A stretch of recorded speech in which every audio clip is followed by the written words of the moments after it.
하나님께 드리는 제사. 구약 성경에 예배를 구약적인 표현으로 하나님께 제사한다, 그렇게 표현하고요. 이것이 신약 시대에는 하나님께 예수 그리스도의 이름으로 예배한다, 그렇게 용어가 변경이 되었죠.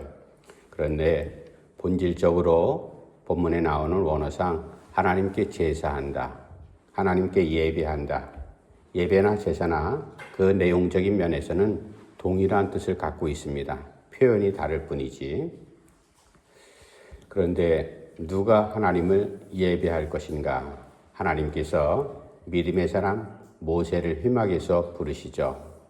모세는 하나님의 사람으로서 바로 앞에 애굽 땅에서 고통받고 있는 이스라엘 백성들을 이끌어내시기 위한 하나님의 계획 가운데 가장 선두에 선 일꾼으로 그렇게 쓰임받는 사람입니다. 그 사람이 하나님께 예배하면서 하나님께 제사하는데, 이제 출애굽기 여정 가운데 광야에서 하나님께서 모세를 부르시고 그에게 율법을 허락하셨고, 또 하나님을 이제 만날 장소, 하나님이 이렇게 말씀합니다.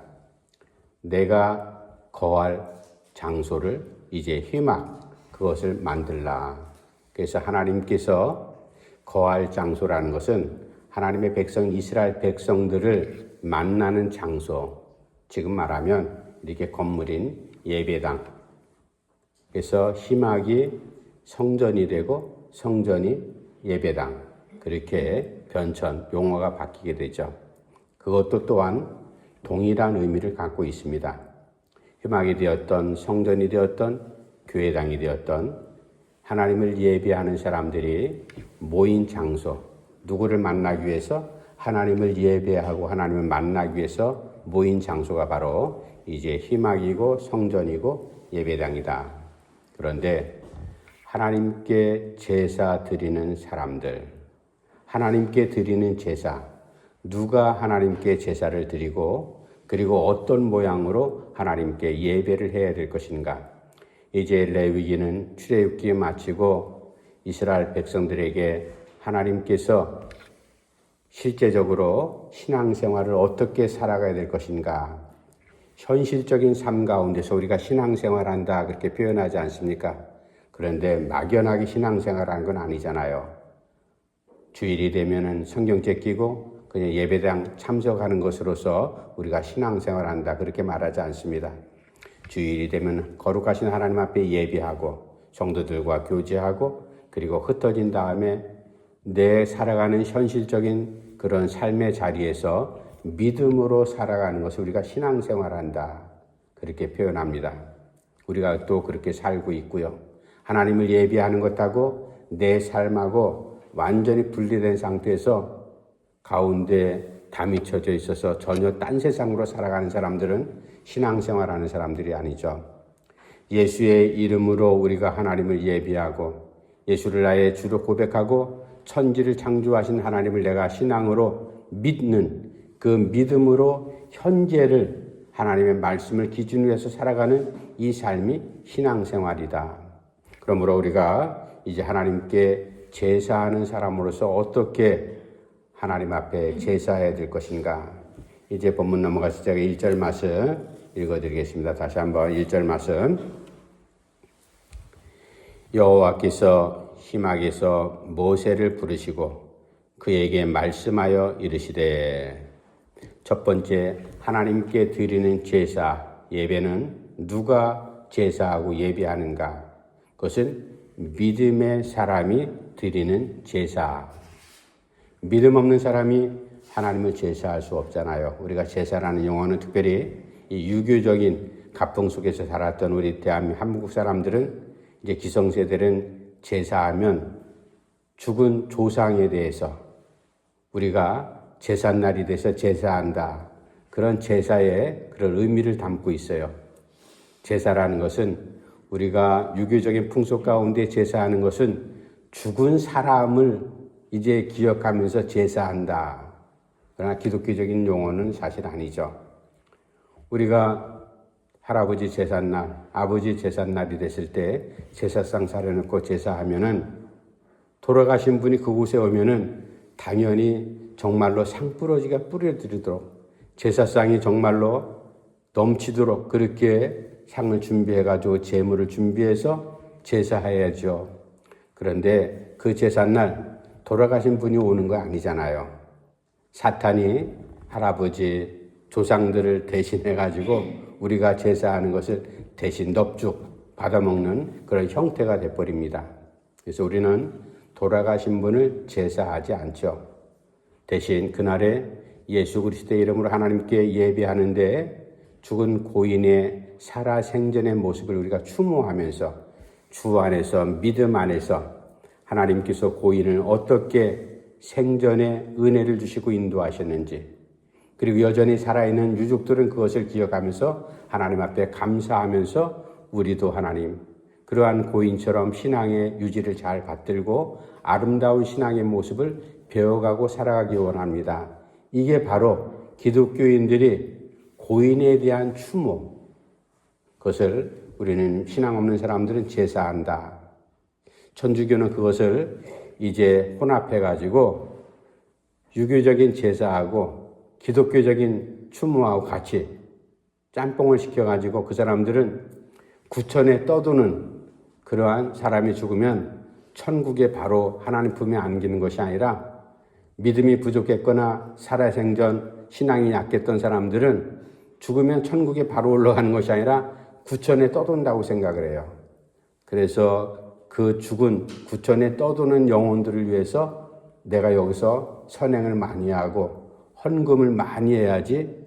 그래서 종교개혁이 그래서 발발됐던 거 아니에요. 헌금함에 동전을 딱 넣으면 땡그렁 하는 소리에 놀라가지고 구천에 떠도는 영들이 조금씩 올라가서 나중에는 이제 천국에 하나님 품에 안긴다.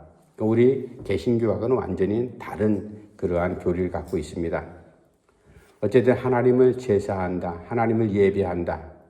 그거는 시대가 수천 전이 지나서도 같은 맥락에 같은 의미로 나를 만들어주신 하나님을 내가 경외합니다. 그리고 그 하나님께서 나를 수많은 피조물 가운데서 나를 먼저 하나님의 백성으로 불러주셨잖아요. 구약의 이스라엘 백성들은 선민의 의식을 갖고 다른 이방 민족들과 다른 이유는 하나님께서 그 많은 사람들, 인류 가운데, 족속들 가운데 우리 민족을 하나님의 백성으로 불러주셨기 때문에 우리가 그 하나님을 우리가 경배합니다. 특별히 종살이 400년간 종살이하던 자기 백성들을 하나님께서 자유를 주시고 그리고 하나님이 약속하신 땅으로 이제 인도하시기 위해서 출애굽시켰잖아요. 그래서 출애굽 사건이 우리나라 일제 36년 동안 식민 지배를 받았던 데서 해방됐던 그 같은 의미를, 같은 맥락을 갖고 있기 때문에 하나님 앞에 그것을 잊지 않고 유대인들이 아직도 제일 중요한 명절로 삼는 게 바로 이 유월절입니다. 하나님께서 우리를 살려주셨다. 우리를 종된 자리에서 풀어주셔서 우리를 자유를 허락하셨다. 이제 우리는 그것뿐만 아니라 하나님께서 우리를 만드셨고 우리를 믿음 없는 자리에서 죄로 인해서 영원히 죽을 수밖에 없는 사람들을 우리에게 믿음이라는 선물을 주셔서 우리도 이스라엘 백성들처럼 하나님의 백성 되게, 누구의 이름으로? 예수 그리스도의 이름으로 백성 되게 하셨다. 이것을 우리가 생각하며 감사하면서 그리스도의 이름으로 오늘날 우리가 하나님을 예배하고 있다. 하나님께서 세상을 구원하시는 그 구원에 대해서 감격하는 것. 그런데 이 제사 드린다라고 되어 있지만 드리는 것 이전에 우리는 먼저 하나님을 예배할 때 하나님께서 나를 지금까지 이 땅에 창조해서 내보내셨을 뿐만 아니라 나를 지금까지 살아오는데 여러 가지로 도우시는 하나님의 은혜를 우리가 감사하면서 그 부르심에 응답하는 게 바로 예배거든요. 내가 찾아가서 이제 먼저 하나님 만나는 것이 아니라 희막에서 하나님께서 모세를 부르셔서 너는 나를 제사할 때 이렇게 하라. 그래서 하나님을 제사할 수 있는 사람들을, 진실하게 제사할 수 있는 사람들은 누군가 하면은 바로 믿음의 사람이다.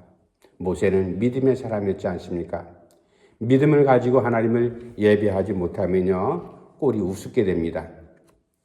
지금 한참 전쟁이 일어나고 있는 팔레스타인, 이스라엘 사람들이 자기 나라를 하나님 주신 땅을 찾아내기 위해서 전쟁을 계속 이제 일으키기도 하고 전쟁이 일어나기도 하죠. 그 가운데 예루살렘 저는 한 번도 성지순례 간 적 없지만 성지순례 가면은 그 가운데 통곡의 벽을 두고 이제 이슬람 사람들이 차지하는 그 모스크 그 성전이 있어요.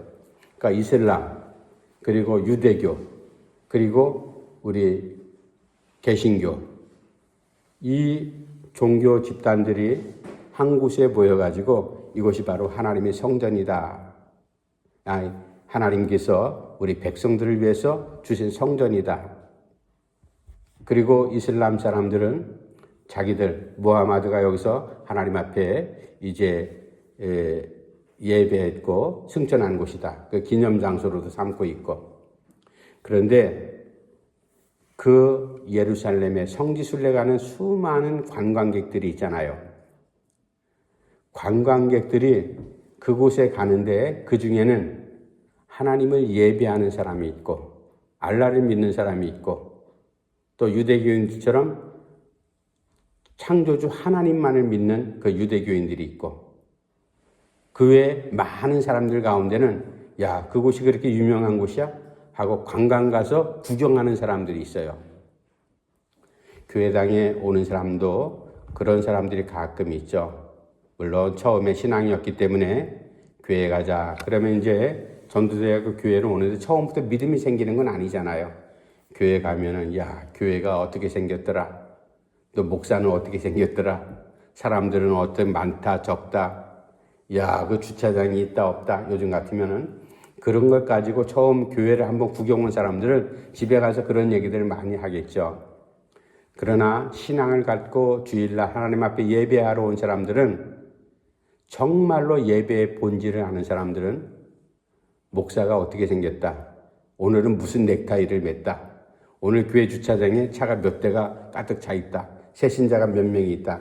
이런 거에 관심. 물론 그것도 이제 신앙인으로서 교인으로서 관심을 가져야 되지만 하나님의 말씀, 예배하는 가운데 찬양 부르는 가운데 내가 마음이 감동됐다. 기도할 때 정말로 내가 전심을 다해서 간절하게 하나님 앞에 기도했다. 그리고 목사를 통해서 말씀을 들을 때 그 말씀 가운데서 하나님께서 나에게 들려주시는 음성으로 내가 들었다. 은혜 받았다. 거기에 중요한 의미를 두고 있죠. 그러니까 같은 교회를 바라보고 이렇게 저렇게 외형적인 것을 평가하고 구경하는 사람들이 있는가 하면 그 예배에 진심으로 자기의 전심을 다해서 예배하는 사람들이 있다. 이 사람들이 믿음 갖고 하나님 앞에 제사하고 예배하는 사람들이죠. 이것은 신앙의 가장 기초적인 부분이지만 우리가 다시 한번 기억을 해야 될 겁니다. 주일날 또 예배 시간마다 우리가 하나님 앞에 나와서 예배할 때마다 나는 어떤 자세로 예배하고 있는가? 구경꾼인가? 아니면 여전히 이제 관망하는 사람인가? 아니면 필요할 때만 하나님을 부르는 사람인가? 내가 믿음을 갖고 진심으로 하나님 앞에 내 모든 것을 드리는 그러한 신앙인의 모습으로 내가 예배를 하고 있는가? 희막에서 하나님께서 모세를 부르십니다. 모세야, 너는 믿음의 사람이지. 믿음의 사람인 너희들이 희막에서 나를 만날 때 어떠한 모습으로 만나야 될 건가? 그것은 구경하러 희막에 가는 게 아닙니다.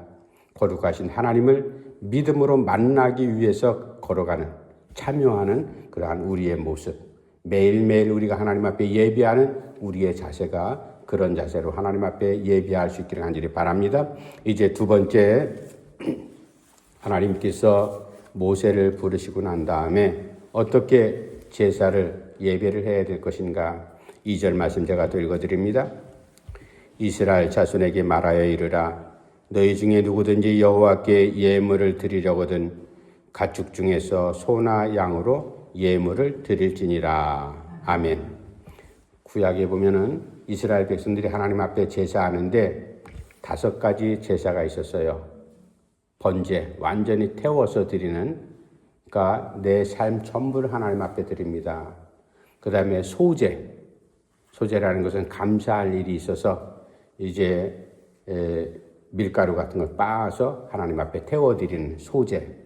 그 다음에 화목제, 서로 제사를 드리고 난 다음에 서로 나누면서 그렇게 화해하는, 화목하는 그런 의미를 가진 화목제. 그리고 속죄제, 속건제, 내 죄를 용서받는 의미로서 드리는 제사. 그리고 속건제, 내 책임을, 내 재물을 대신해서 그에게 책임을 회피하는 그러한 의미로서 속건제. 이 5가지 제사가 있는데 오늘 말씀 보니까 제사할 때는 뭐가 꼭 필요해요? 제사상에 올려지는 제물이 필요하지만 하나님께서 너희들이 나에게 회막에 나올 때는 예물을 준비해서 나오라 그렇게 말씀합니다. 그런데 예물을 준비하는데 억지로 강요한 예물이 아니에요. 원하거든 하나님께서 이렇게 전제 조건을 붙이죠. 너희들이 나에게 나올 때 원하거든 예물을 준비해서 나에게 나올지라 말씀합니다. 예물과 제물은 성경에서 다른 의미를 갖고 있어요. 예물이라는 건 하나님 앞에 나아가는 우리의 마음, 감사한 마음. 이것을 총체적으로 물론 우리가 헌금도 하고 그렇게 하지만 이 감사하면서 드리는 모든 것들을 전체적인 단어로 예물 그렇게 하고요. 그리고 그 예배할 때, 제사할 때 드리는 구체적인 5가지 제사가 있잖아요. 소나 양이나 비둘기나 가루나 뭐 여러 가지 형편에 따라서 그렇게 드리는 구체적인 제사에 드릴 때 드리는 제물, 이것을 이제 제물 그렇게 표현합니다. 예물은 다른 의미를 담고 있다. 전체적인, 물론 그 안에도 제물이 다 포함되지만 하나님 앞에 감사함으로 드리는 것, 우리의 몸과 마음, 하나님께서는 가장 중요하게 무엇을 받으시는 분인가? 우리가 알고 있듯이 마태복음 6장에 보면 예수님께서 산상수훈에 이렇게 말씀합니다.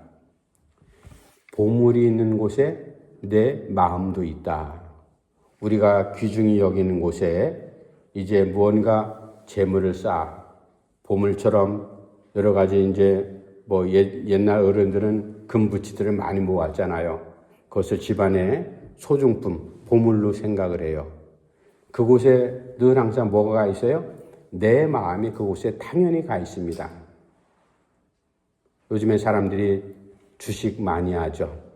뭐 저는 주식 한 번도 안 해봤지만 주식하면 여러 가지 종목이 있잖아요.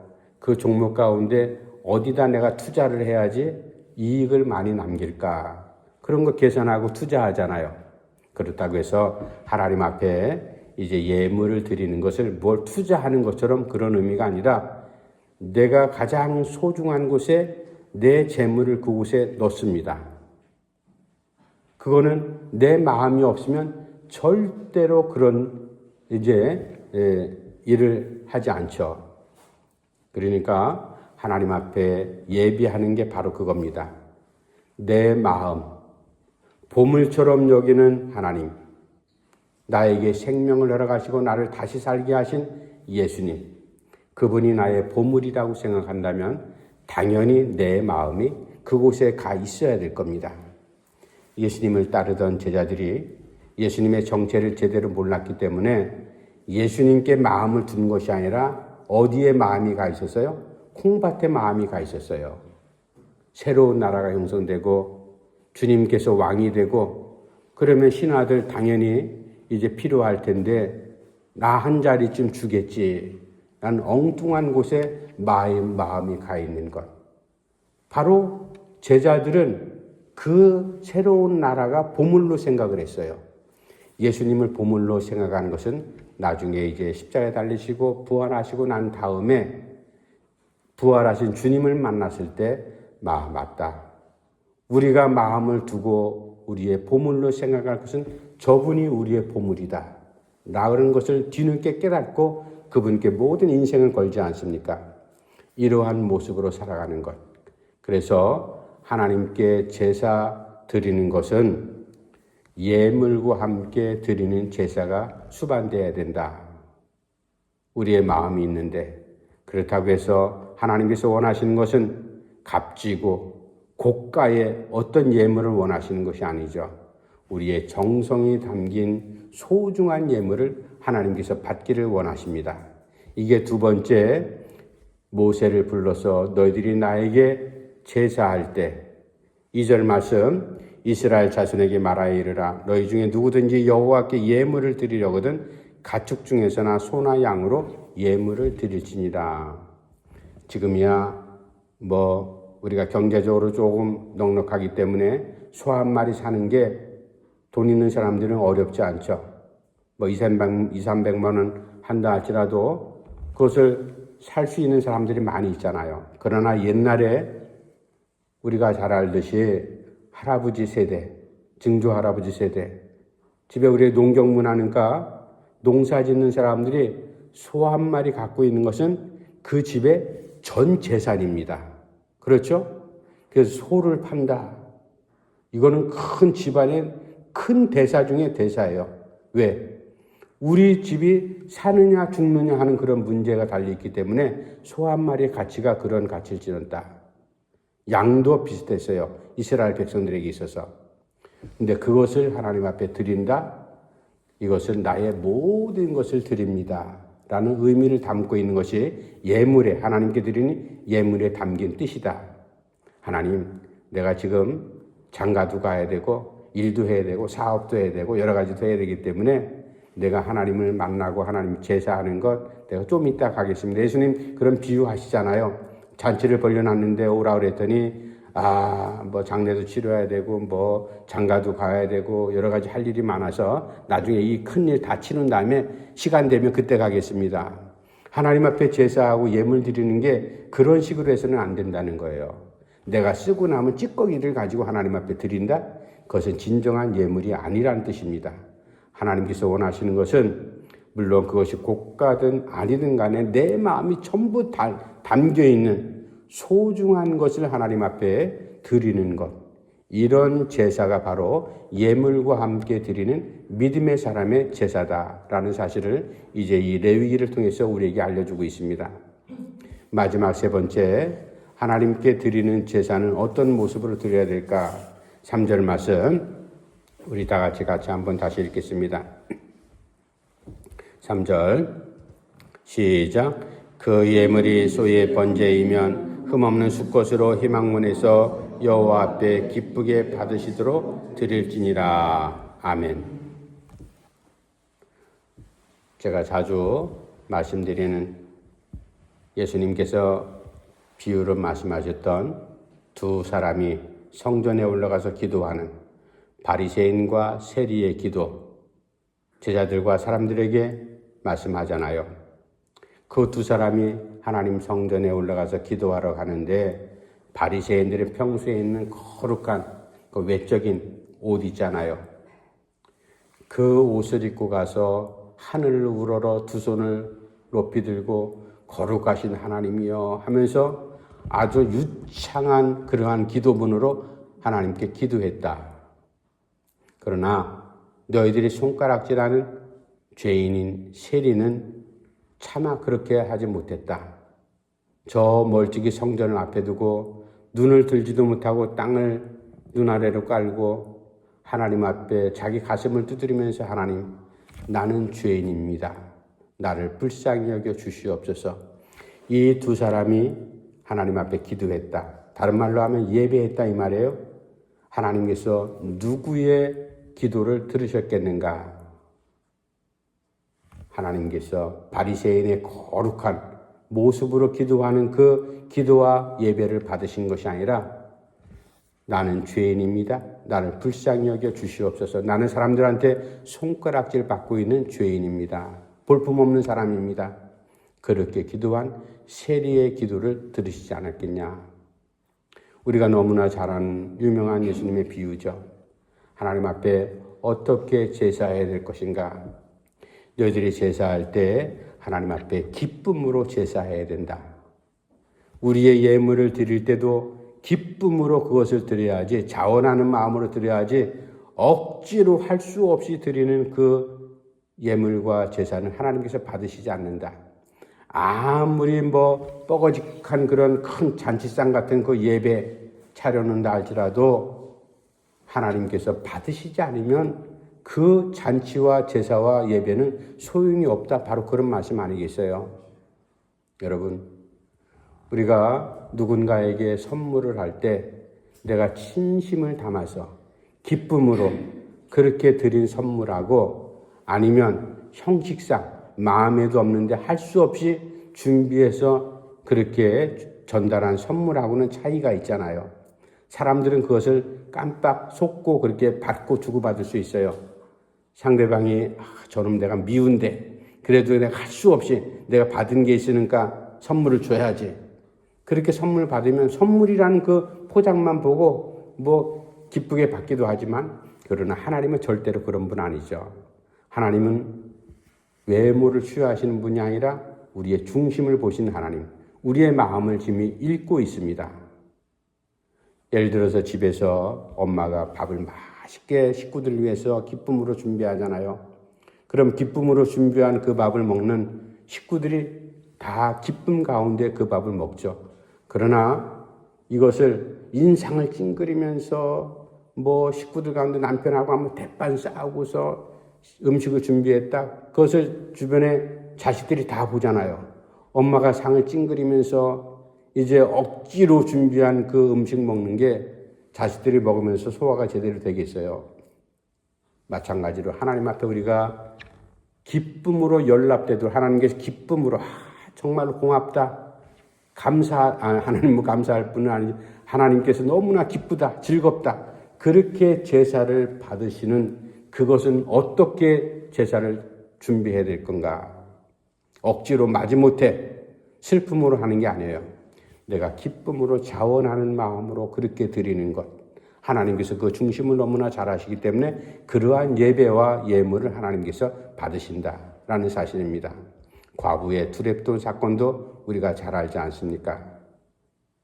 그리고 마리아가 향유 옥합을 깨서 예수님 발 앞에 깨트려 부어드린 일. 가룟 유다는 그것을 돈 계산 바로 하잖아요. 저거 팔면 얼마나 많은 사람들이 유익을 얻을 텐데. 물론 그것도 틀린 말은 아니지만 그러나 주님께서 받으신 것은 돈의 가치를 받으신 게 아니었어요. 그 마리아, 막달라 마리아의 예수님께 입은 은혜가 있잖아요. 7 귀신 들렸다가 해결받은 이러한 인생의 문제. 얼마나 기뻐요. 이것은 그 향유가 고가, 뭐 몇천만 원짜리라 할지라도 값이 문제가 아니거든요. 그 사람의 마음이 중요했다. 주님께서 기쁘게 받으시잖아요. 그래서 가룟 유다와 제자들 나무랍니다. 너희들은 이 여인이 한 것을 나무라고 꾸짖냐? 돈으로 계산하냐? 그러나 이 여인이 나에게 부은 향유는 내 장례를 준비하기 위한 그런 향유다. 주님께서 그 중심을 보시고 그것을 기쁘게 받으셨다. 그러니까 우리가 하나님께 드리는 제사, 예배, 예물, 헌신하는 우리의 신앙생활, 이 모든 것들이 어떤 자세로 드려야 되는가? 첫 번째는 믿음으로 드려야 된다. 믿음 없이 드리는 제사는요, 아담의 첫 번째 두 아들 가인과 아벨이 있잖아요. 형 가인의 제사는 하나님께서 받으시지 않았어요. 그러나 동생 아벨은 제사는 하나님 받으셨습니다. 왜? 믿음으로 드린 제사였기 때문에. 이게 가장 중요하고, 두 번째 하나님께 드리는 제사와 예배 그리고 예물은 우리가 알듯이 예물과 함께 내 마음이 보물처럼 생각하는 내 마음이 담긴 예물과 함께 하나님 앞에 제사하고 예배해야 된다. 그리고 마지막 세 번째는 기쁨으로 연락되도록 내가 기쁨으로 자원하는 마음으로 감사한 마음으로 은혜에 보답하는 마음으로 하나님께 우리의 예물을 함께 드려야 된다. 이 세 가지를 늘 기억하면서 우리가 하나님 앞에 어떻게 예배할 건가, 신앙생활은 어떻게 해야 될 건가, 다시 한번 우리의 신앙을 정리하는 한 주간이 꼭 되기를 간절히 바랍니다. 기도합시다. 하나님 아버지, 하나님의 은혜를 감사하며 드립니다. 간절들 사랑하셔서 은혜의 자리에 날마다 서 있게 하시고 우리가 하나님 실로 여러 모양으로 여러 순간마다 하나님을 예배하며 하나님을 찬양합니다. 우리가 드리는 이 제사 예배가 형식적인 제사와 예배가 아니라 우리의 온 전심을 드리는 예배가 되게 하시고 드리는 예배 가운데 우리의 보물 같은 마음이 담긴 예물이 함께 수반되는 그러한 아름다운 주님께서 하나님께서 기쁘게 연락하시는 그런 아름다운 즐거운 기쁜 그러한 예배가 될 수 있도록 저희들을 인도해 주시옵소서. 예수님의 이름으로 간절히 기도하옵나이다. 아멘. 찬송가 212장 찬송합니다.